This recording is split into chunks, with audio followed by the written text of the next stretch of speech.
Hello, good evening, and welcome to Joint Caucus. My name is Evans Mensah. Tonight, I have a question. Are we living in the last days of fuel subsidies? We will look at that. Simply, the politics of fuel subsidies.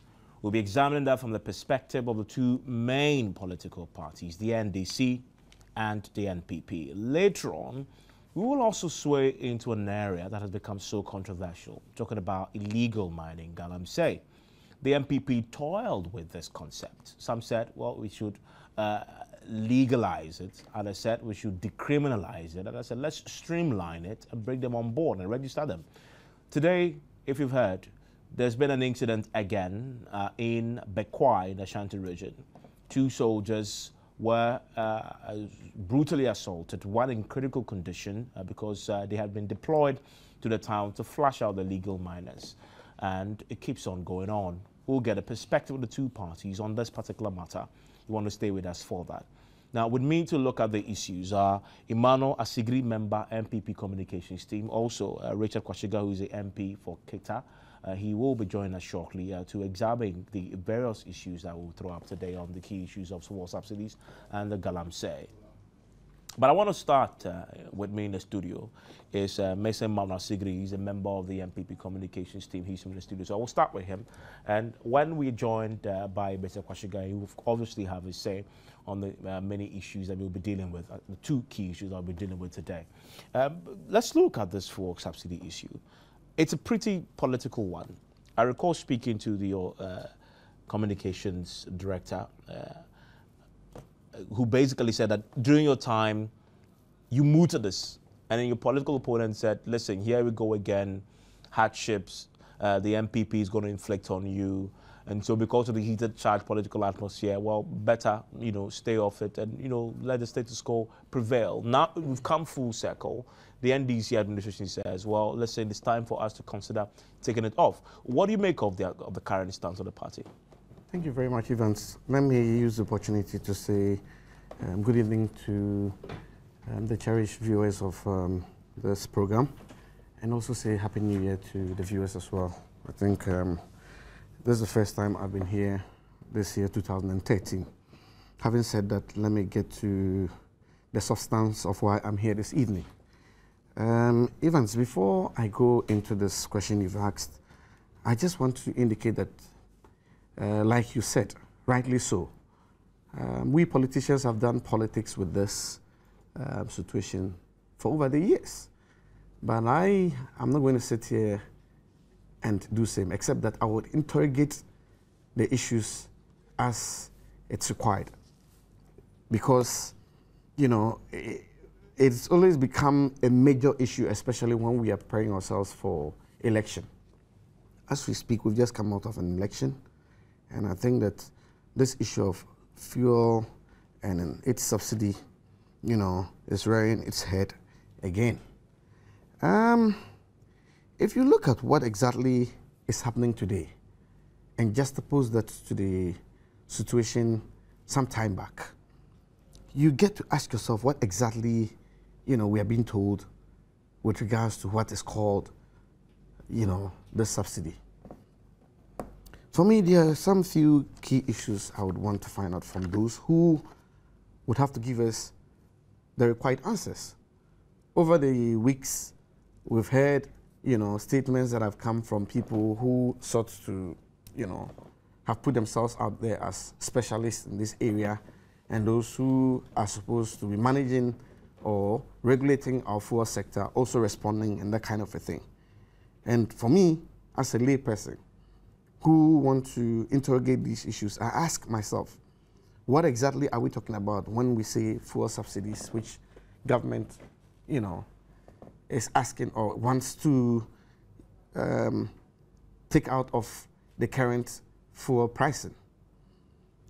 I think that if we look at what is happening, for me, what it is that is in there that I think is the problem for us with regards to our fuel pricing is the taxes.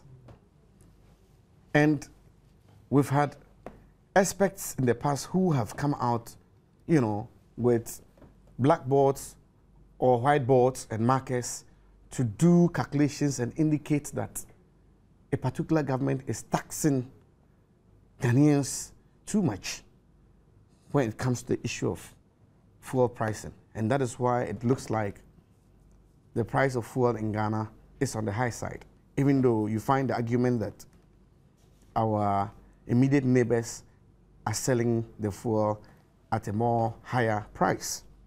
I don't want to look at that as the issue. I'm talking about a situation to do with Ghana. Today, as we are told, it is about fuel price subsidies that we are, being told the government wants to, take away from the current pricing. What is it that we are talking of here when we say subsidies? What is it there to show that indeed there are some subsidies in there which is creating a problem for government in terms of running the economy and where to get money to deal with some other issues which hitherto cannot be dealt with because we have monies put in there to subsidize fuel. Government said you're spending $100,000, I think, a month or so, amounting to some 2 billion, etc. And it's also leading to an increase in our budget deficit that indeed we need to, plug. And so it's better if we take off the subsidies, we can save money and deal with some of these issues. Well, that is the point where I'm coming up with. Evans, you see, when you look at what is currently happening, the question I ask myself is this. What has suddenly changed?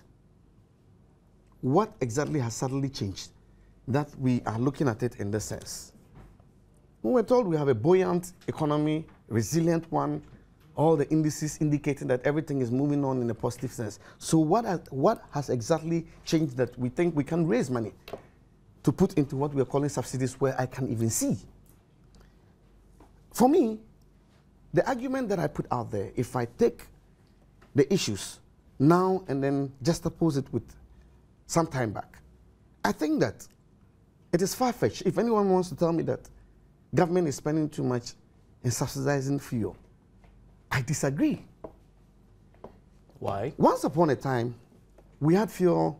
Fuel is a commodity that when you even produce, it goes into an international market and everything of it comes in that sense. You cannot say because I'm an oil producing country, I can just go in there and then buy it at whatever, amount I want. It is something that is done universally. We agree. And that is where I'm coming to the point where I say once upon a time, we had fuel, crude oil prices rising up to the tune of $147 per barrel. At that time, the government that was in place, which is the Kufuor-led administration at the time, when fuel prices were raised to 5 cedis, 30 pesos, we saw what happened in this country. We saw the demonstrations, just like I indicated. We saw the forums where whiteboards were put in place and markers put there and indications as to how taxes that had been put in there had made the prices of fuel to go up. Today, as we speak, we are talking of taking off subsidies because we have some kind of a challenge that we need to get money to deal with. But aren't those legitimate concerns? Aren't those legitimate? Because if you look at the figures, I just want to quote the finance minister here. He says we used to pay subsidies in the region of $80 to $90 million and managed not to make any adjustments. But today, the price is above 112, 115, and we are paying an average of $150 million a month. Evans, that cannot be sustained. Even certainly so. And that is where I was coming to. Because like I indicated... So that's automatic then? It leads to removing the subsidies? I'm coming. We have been told over and over that we have a buoyant, resilient economy. Everything about the economy is doing well. Our CD is stable. Inflation rate, single digit and all that. If we have these indices indicating that everything is going on right, you quoted the amount that was used some time back in subsidizing. What has changed? Today, look at So I'm wondering, so the economy is doing well, No, but we are still spending 150 we million. are told so. We are told so. So we should keep on spending 150 million? I'm saying that we are told that the economy is doing well, but I can't see it. That is where I'm bringing my point. Because I want to draw a link between the economy doing well and the need to remove subsidies. That is based why on I'm the saying figures. that when we are told about all these things, you get to realize that our city has lost its value at a very fast rate, at a tremendous percentage. And that is why we are faced with this kind of a situation. But the facts also point to... Hold it, because, Evans, if the city gaining its strength. At what rate? Because if we are told that some time ago, we're spending around $80 million, is that not what you were saying? Yeah.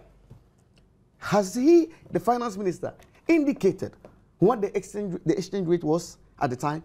I cannot believe that he's talking about when the exchange rate was 1.1, 1.2, as against what it is today. So let me get this clear. You're saying that we are spending this much compared to what you spent during your time because of the poor economic performance? Absolutely, because... Okay. I want to take a break. On that note, I want to take a break shortly. When we return, we'll be joined by the MP for Keta, Richard Kwasiga, to respond to that. Is it because the government has managed the economy so poorly that we are having to spend so much on a fuel subsidy? He's saying there's a direct link between the falling value of the city and how much you pay in terms of buying crude and subsidies. Is that really, really true?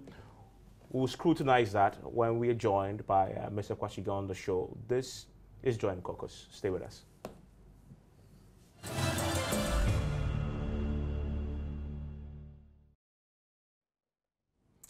Thank you very much for staying with us on Joint Caucus. Just before we went for the break, there was an interesting controversial comment made by the man from the NPP, that's Emmanuel Asigri. He's a member of the NPP communications team. And his point basically is that we pay so much to import our crude, and then consequently we are paying so much in paying subsidies because the economy has not been run well.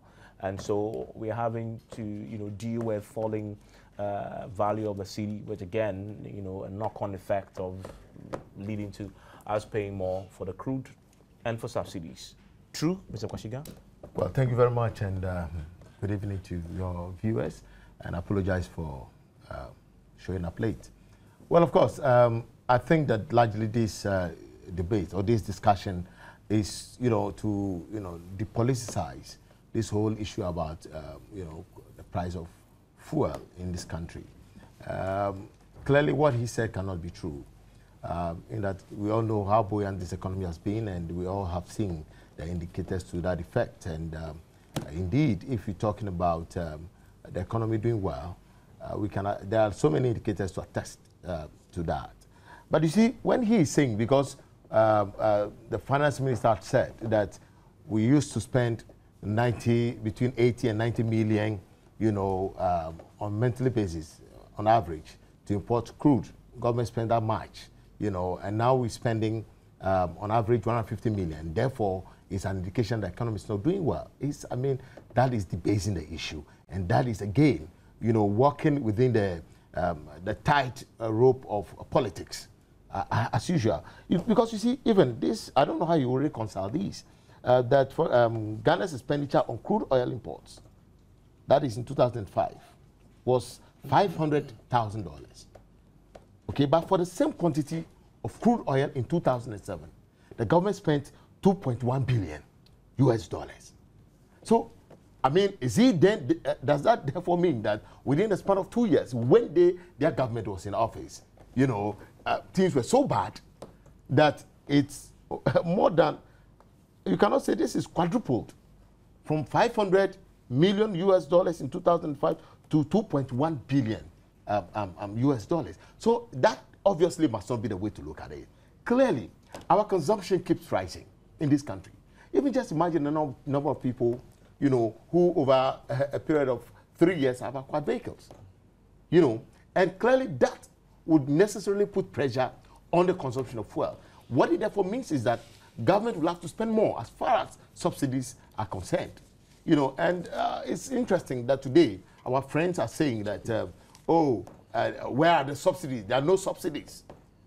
In their time, they also talked about petrol being subsidized, fuel being subsidized. And I remember Dr. Werku Brobe, who surprisingly is waging a certain argument currently, talked about, I had gone into the archives, and Dr. Weku Bobe, in one interview as carried by this newspaper, did indicate that when people talk about fuel prices, you know, going up, it is macro economics that they were doing, because we were looking at necessarily the increase in the rise in the cost of other activities like services, production, etc., etc., and that necessarily the increase in the price of fuel does not affect those, you know, which obviously, you know, seem to be at variance with the position that he's holding today. And clearly those of them that claim that there are no subsidies, the NPA had come out to really make that lay that bare and clear that indeed government is subsidizing the fuel that we consume in this country. And you see, the question that we need to ask ourselves is who and who are the larger beneficiaries of the subsidies, of the subsidized fuel? Who do you think they are? A lot, majority of us in the urban areas. Why do you say so? Of course. When you look at those who are using the V8s, when you look at those who are using a lot of the luxurious vehicles, you know, when you look at the companies that are largely, you know, housed within the urban areas of this country, they are the larger consumers of fuel, which is being subsidized. But you also have a huge commercial transport base that transport the Makola woman, who actually is the grain of this economy, the Makola woman. They also suffer. And fuel beyond petrol and diesel, they're talking about kerosene, for example, used in our villages for lighting, charcoal, and etc. That will have a rippling effect. Absolutely. And that is why some of us are of the position that this is a subject that we need to depoliticize and look at it from a very, very nationalistic lens, and they debate, you know, the pros and cons as a nation and arrive at an acceptable position for all of us. But government has already taken a position on this. They want to remove this. They want to remove that's a government position, as expressed quite vocally by your finance minister. Yeah, fine. Who was justifying this is the finance minister no, who's going to supervise the finance minister was talking about the rippling effects that subsidizing fuel is obviously having on the economy, especially when you look at the fact that the single spine had quadrupled, you know, public sector wages and all that. That is actually having taken a big toll on government. Now, but some of us are of the position that there's need for us to thoroughly discuss this as a national, as a nation, that people should be able to understand the nuances of it. That if indeed... Isn't that contradicting government position? I'm not contradicting government position. Government position is not the one that says, let's have a debate. But government position says, government has not even announced subsidy. No, government has not announced that they've removed subsidy. But if you have the finance minister, you have the designated, your colleague, Fifi Kwete, all saying we need to remove subsidies. No, what clearly, are you talking about? That's an indication yes, they said government we need is. to. Does not mean we are removing subsidies. A quote attributed to Setekpe says, government must remove fuel subsidies. Government must remove. That's it. That's it. That's the finance minister speaking. The finance minister said government must remove. But it doesn't mean that government had come to that point of taking that decision. And that is what I'm saying. That even before we get there, there will be the need for us to discuss this as a nation. People should really understand, because you just don't get up and then take a certain decision that could have, you know, some great impact on society without necessarily allowing society to understand the nitty-gritties of it. Final question before we move on, we'll come back to Mr. Sigri here. The point you're making essentially is that these are individual members of government who are expressing personal views. So and that it will come to the point where government as a collective will decide. Yeah, absolutely. So let me ask you what your personal view is on whether or not to remove subsidies. Where do you stand on that? Yeah, you see, my personal view is this, that clearly we need government resources to really develop the infrastructure base of this nation. very essential developmental projects are needed, in especially the rural areas that are very deficient in road construction, potable water, extension of electricity and all that. And so if, for instance, we are spending money, as it were, to subsidize fuel, you know, which, you know, goes to benefit people who, largely the house, you know, would it not be prudent, as it were, to take off that subsidy, you know, and in the long term, medium to long term, you know, benefit the entire society? Because when we expand the development base of the nation in the rural areas and etc., clearly what it means, therefore, is that in the long run, you know, business is going to benefit, even the private sector is going to benefit. And to a large extent, in the short term, of course, it could create some challenges. It could create, you know, some upheavals. And that is why one thinks that there's need for us to really educate people, create awareness. People should understand the issues. And people then can come to a certain understanding. And even then, if we say that we want to use, remove these subsidies in order to bring about development, okay, must we then have probably a certain think tank, okay, or a certain committee in place that will, you know, will be the custodian of these monies or these subsidies that will be removed, you know, and then ensure that these monies are used effectively to carry out these projects that we are envisaging or we are talking about. And I think that when this is well debated as a nation, we all can come to a certain position where it will not be like when government introduced VAT. People did not understand it, and our friends on the other side decided to play politics with it. They took to the streets and demonstrated. I mean, if you recall, the Kumi Preku and etc. You know, but then in the long run, when the Ghanaian people understood the nuances of the introduction of VAT, they all bought into it, and they even became the greater beneficiaries of it when they came into government, because VAT gave them a lot of money, you know, as it were, to undertake some development projects that the nation need. But in all this, what is important is transparency. So at the end of the day, the Ghanaian is sure and confident that the subsidies that have been removed on from fuel, you know, indeed will be used to ensure development of our society. So clearly your position is against what we've heard from some key government appointees. Well, I mean, like I said, I mean, we are not convinced, but let me just ask Richard, how much money did you guys benefit from talk tax? I don't know whether you are now the moderator to follow. No. So what is the point? What is the point you want to The point he's talking about VAT and the benefits we got and all that, and I'm just okay. So that's a deviation. Yeah, let's come back to the just issues. opposing it to the issue of talk tax and then the issues that came up in Parliament at the time.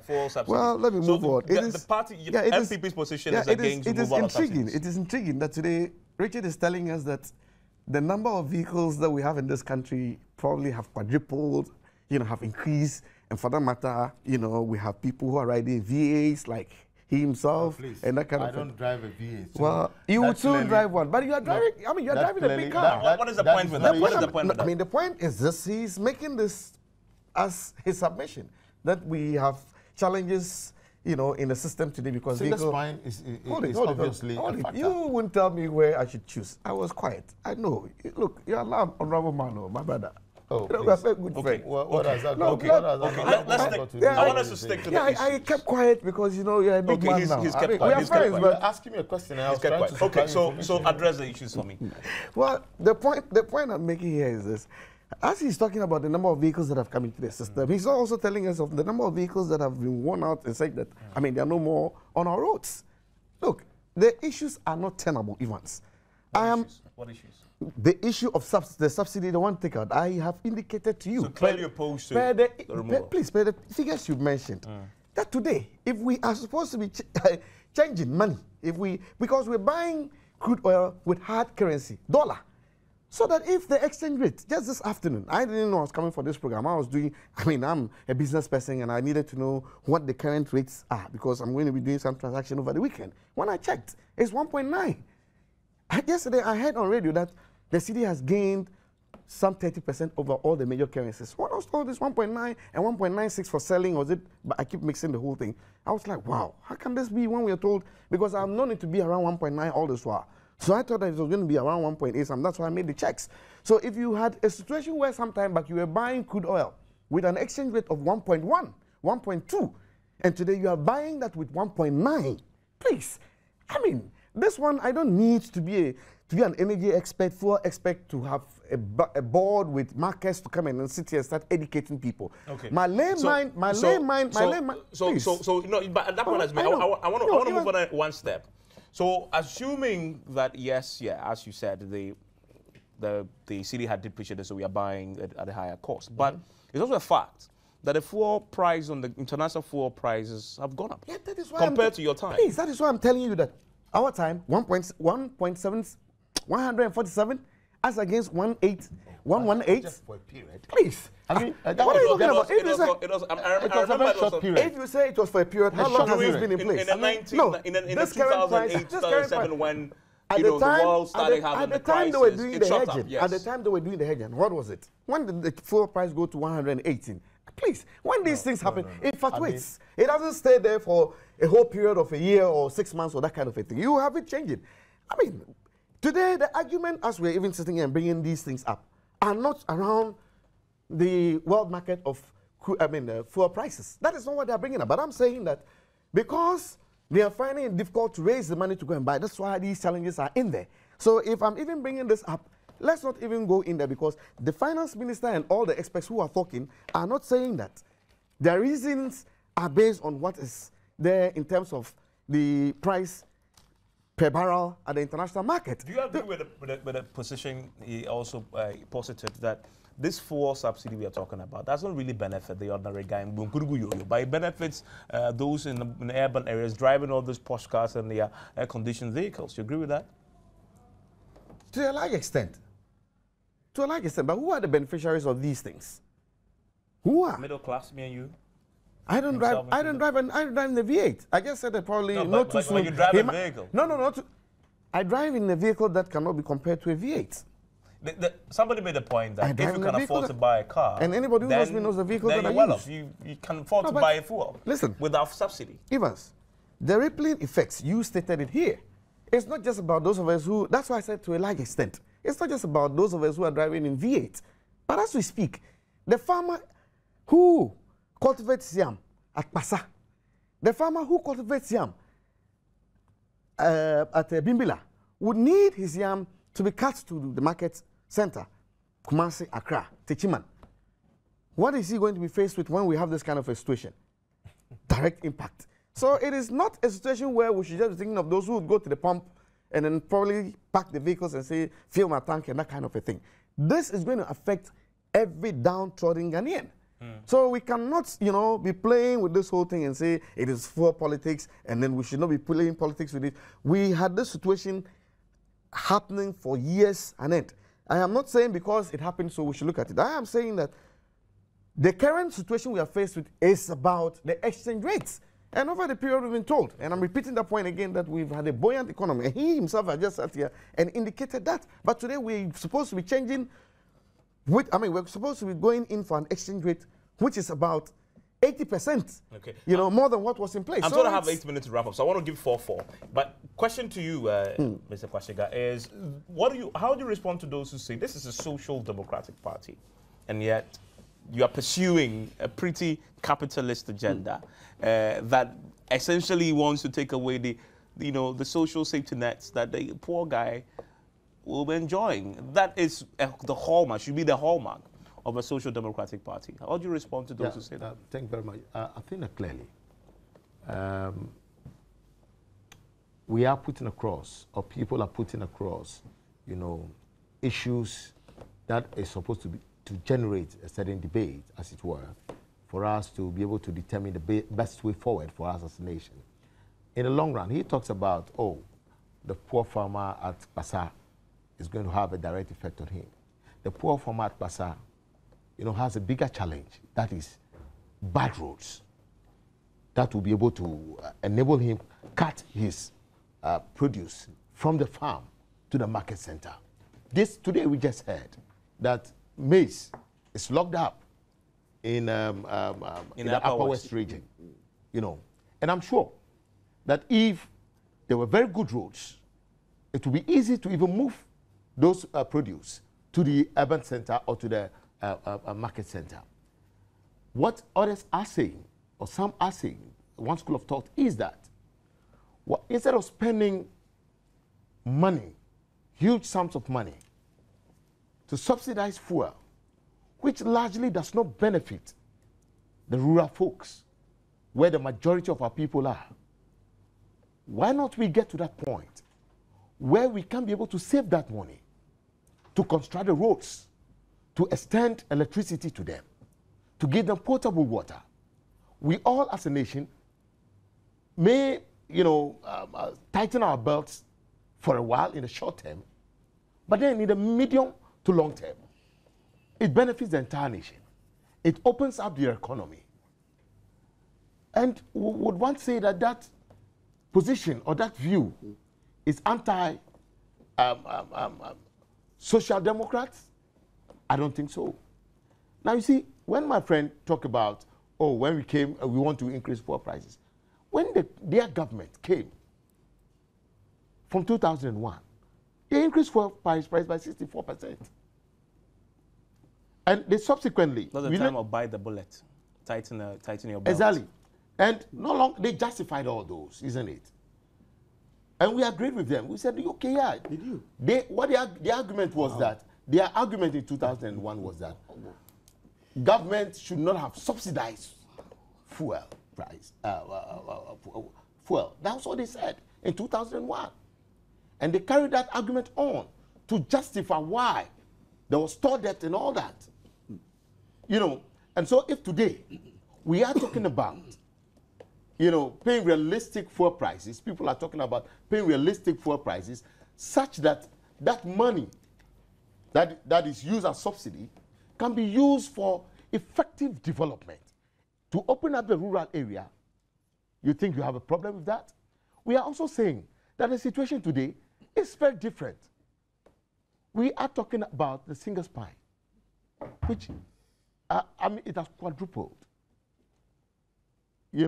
And that is hard money.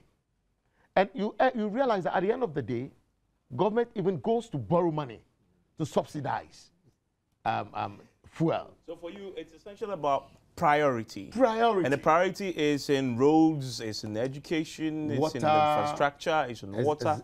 Absolutely. And so that's what we should, the savings you're making, you will make if you remove the subsidy, you push it into those areas. Of course, that is the thinking. But what I'm putting across is that there's need for us to debate these issues. People should understand the nitty-gritties of it. The issue should be made very simple for every Ghanaian to have a clarity. They should be clear in their minds. Okay. You have 4 minutes now to respond to the issues. You think the priority question he raised is valid and legitimate? Evans, I just want to remind my brother Kwashiga that we haven't forgotten about the popular phrase, we will reduce fuel prices drastically. We haven't forgotten about that. Attributed to who? Attributed to the NDC government led by the then late President John Evans Atta Mills, with the current president as his head of economic management team. Please, one step forward, two steps backwards. Is that what you're calling we did? You have just made pronouncements here which I find quite interesting, and I don't know what viewers are making about that. You're talking about the issue of the farmer getting the direct impact, and that is to do with the bad roads. Evans, when I started, I indicated that the taxes alone on fuel prices, and we've seen that before. When Ato Ahoy used to stand with that whiteboard in the markets and do the calculation and talk about the amount of taxes put in there, go find out. The road fund, which you are talking about, roads to be fixed, is coming from, a chunk of it is coming from fuel prices and the taxes. Please, I'm saying a chunk of it. In Tanzania, it's even 8%. Please. The road fund. So if you're talking about roads here, please, I mean, I beg to differ.